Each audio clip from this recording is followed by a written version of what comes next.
Senhor, igreja. Eu já estava ali gelando, falei para a Jane, pega na minha mão aqui, acho que vai chegar para mim isso aí.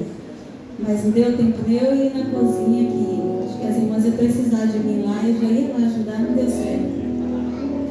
Mas eu louvo a Deus que a alegria começa nas pernas, é bem difícil, irmãos. Mas nós temos que agradecer ao Senhor por tudo que Ele tem nos feito, por esse ano que foi um ano assim de muitas lutas, porém também de muitas conquistas e vitórias. E eu sou muito grata a Deus por tudo, pela igreja, pela vida de cada irmão.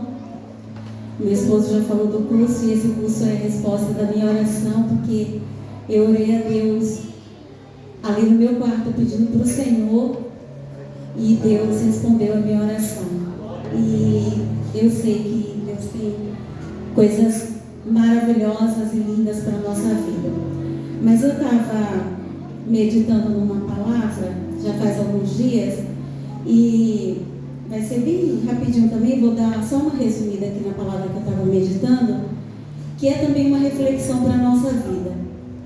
Porque quando a gente ouve falar muito sobre Jonas, eu já ouvi muita gente pregando sobre Jonas e o que a gente mais ouve é: Jonas é um fujão, fugiu porque tinha medo do povo de Nínive. Jonas tinha medo porque o povo era bárbaro, porque o povo era violento. Mas o real motivo por Jonas não querer ir para Nínive não foi esse. Eu acredito que os irmãos saibam. Se alguém já leu o livro de Jonas, sabe que esse não é o real motivo. E não foi por isso que Jonas não quis ir para Nínive, não foi por medo do povo. Mas enfim, vamos ver aqui. Jonas capítulo 1, versículo 8, diz assim: Então lhes disseram: Declara-nos tu agora, por que razão sobreveio este mal? Que ocupação é a tua? De onde vens? Qual é a tua terra? De que povo és tu? E ele lhes disse: Eu sou hebreu e temo ao Senhor, o Deus do céu, que fez o mar e a terra seca. E meditando aqui nessa palavra, eu vou deixar bem rapidinho aqui uma reflexão para nós, como igreja. Eu estava observando assim, e tem muita lição aqui, mas como o tempo é bem resumido e é importante a gente obedecer, senão depois fica difícil, o pastor puxa o paletó. Mas enfim, irmãos, todos nós sabemos aqui sobre a história de Jonas.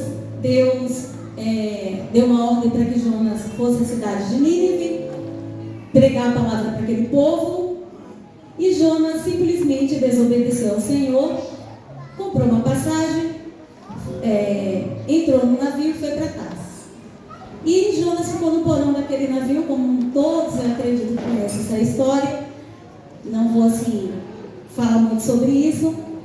Só que o nosso Deus, que é dono de tudo, dono do mar, dono do universo, dono da natureza, Ele dá ordem aos peixes, dá ordem ao vento, dá ordem ao mar, e tudo está sob o controle do Senhor. E ninguém pode fugir da presença de Deus. Salmo 139 já fala sobre isso.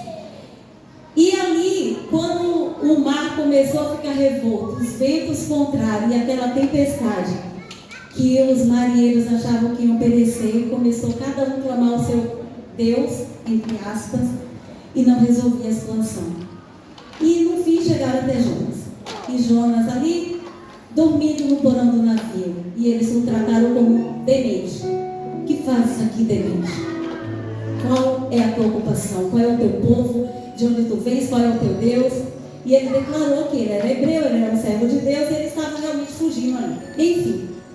E eles ficaram assim, perplexos. Diz aqui a palavra, depois vale a pena os irmãos examinarem, é um livro bem curtinho, vale a pena examinar cada versículo. E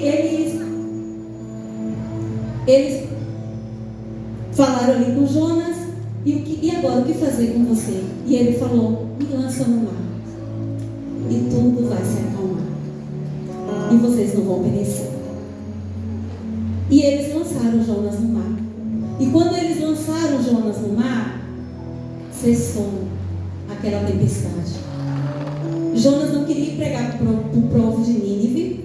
E ali naquele navio, quando aqueles homens, aqueles marinheiros, que ainda não conheciam o Deus que fez o céu e a terra, e o mar e tudo que há, quando eles viram que o Senhor cessou aquela tempestade, que veio a calmaria, que realmente o motivo era a desobediência de Jonas com o Deus Altíssimo, naquele exato momento, a palavra de Deus fala aqui, na leitura aqui seguinte, que eles se renderam ao Senhor. Eles se converteram ali. Eles prepararam o altar e começaram a servir ao Deus Todo-Poderoso. Jonas já ganhou aquele povo ali sem nem saber. E vamos embora para Nínive. Jonas foi para Nínive. Engolido por um grande peixe, que diz a palavra de Deus, que Deus ali mandou. E ele diz aqui no capítulo 2, que do inferno, ele clamou ao Senhor, e o Senhor o ouviu. Deus deu uma ordem ali ao peixe, o peixe lançou ele fora, lá na praia. Então, no ventre daquele peixe, para ele, era o inferno. Ele diz que ele estava no inferno. Enfim, vai Jonas para Nínive. Só que Jonas não queria pregar para o povo. E ali em Nínive, ele pregou a palavra de Deus, o que Deus mandou ele fazer. Arrepende-te, porque senão Deus vai destruir a cidade. Pregou sem vontade e morrendo e torcendo que o povo não se arrependesse. Foi uma pregação daquelas assim, que não é aquela pregação com oração, com jejum, que o povo venha ao encontro de Deus. Jonas não queria que o povo se arrependesse. E nós vamos entender um pouquinho aqui, mais para frente. E o povo, quando o rei daquela cidade soube daquela sentença do Senhor, ele temeu ao Deus do céu. Ele decretou um jejum naquela cidade de 120 mil pessoas, até os animais, para jejuarem, para que o Senhor se arrependesse. Ele se rasgou todas as vestes, se vestiu de saco de cinzas, e aquele rei temeu o Senhor em toda a cidade. E o povo se arrependeu. Só que aí, o que aconteceu com Jonas? Ele fez o que tinha que fazer, correu e ficou do outro lado sentado, observando o que ia acontecer com o povo. Se realmente Deus iria destruir o povo, se o povo se arrepender, ou se de repente era a palavra dele que ia prevalecer. Porque quando a gente vê aqui, no capítulo 4 e o versículo 2, o que a gente vai entender aqui? Por que Jonas não queria ir pregar para o povo? Diz assim: disse o Senhor, é razoável esse teu ressentimento? Então Jonas saiu da cidade e se assentou-se ao oriente da cidade, e ali fez uma cabana, e se assentou debaixo dela, à sombra, até ver o que aconteceria na cidade. E fez o Senhor Deus descer uma borboleira, que subiu por cima de Jonas, para fazer sombra sobre a cabeça, a fim de livrar do seu enfado, que ele se sentia enfadado. E Jonas se alegrou por um momento, em extremo, por causa daquela árvore que Deus fez ali. Mas Deus enviou um bicho no dia seguinte, ao subir a alva, e o feriu e a secou. Porque o nosso Deus é um Deus pedagógico, ele nos ensina. E aconteceu que, aparecendo o sol, Deus mandou um vento calmoso oriental. O sol feriu a cabeça de Jonas e ele desmaiou. E desejou com toda a sua alma morrer, dizendo: melhor me é morrer do que viver.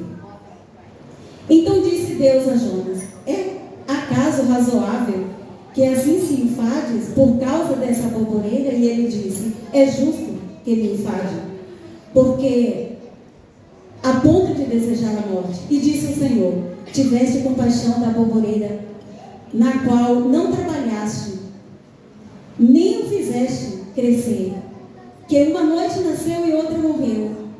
Não hei eu de ter compaixão da grande cidade de Nínive, que mais de 120 mil homens, que não sabem discernir entre a mão esquerda e a mão direita?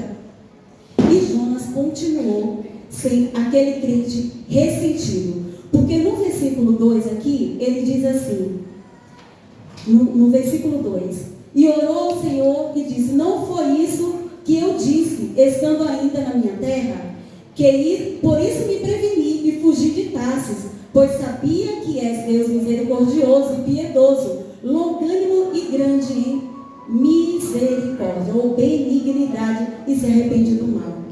Então ele não queria ir para Nínive, porque ele sabia que Deus é um Deus, e se o povo se arrependesse, Deus não ia destruir o povo. Ele sabia o quanto o Senhor era misericordioso. E aqui, eu só marquei algo aqui. Qual o tipo de crente que Jonas representa? Jonas representa um crente descontente e ressentido. Deus não quer que ninguém pereça, mas que todos cheguem ao pleno conhecimento da verdade. Está escrito em 1 Timóteo 2 e 4. E eu fiquei assim pensando, meu Deus, Jonas crente. Tem pessoas que mesmo, ele disse que clamou do inferno. Olha a situação, Deus ouviu do inferno. Tem pessoas que mesmo descendo ao inferno não vão se arrepender. Vai continuar igual o Jonas da vida. Porque ele clamou do inferno. Mas ele, quando o povo se arrependeu, qual que foi a preocupação de Jonas? Jonas era um crente egoísta. Ele estava pensando na reputação dele. Eu preguei que o povo vai perecer, o povo tem que perecer, o povo tem que morrer. Ao contrário de Moisés, eu acredito que vocês lembram, Moisés se preocupou com a reputação do Senhor. Quando Deus disse assim, eu vou destruir esse povo, Moisés disse, não, se o Senhor for destruir esse povo, o que é que vão dizer do Senhor? O que é que vão dizer do teu caráter? Risca então meu nome do livro da vida, mas não destrói esse povo. Então, olha a diferença. Jonas, um profeta egoísta, só pensava nele, no que ele disse que ia acontecer, tinha que acontecer do jeito que ele falou. Moisés pensou no caráter de Deus, na reputação de Deus, porque Deus não precisa que a gente, ninguém defenda ele. Ele é que nos defende, mas o Senhor entendeu que Moisés estava preocupado com ele. Então, agora, o que eu coloquei aqui, a reflexão para nós é: será que nós estamos sendo misericordiosos ou nos assentando como Jonas para ver a destruição do nosso próximo, para ver o sofrer? Que nós possamos entrar em 2025 dentro da vontade do Senhor, sendo misericordiosos, sendo um cristão que tenha compaixão, que tenha mais amor, sendo o corpo como a palavra de Deus fala, nos preocupando não com a nossa reputação, com aquilo que a gente acha que é decreto nosso, mas com aquilo que o Senhor quer para nós e para o povo dele. Que Deus abençoe a igreja, e eu agradeço a oportunidade em nome de Jesus.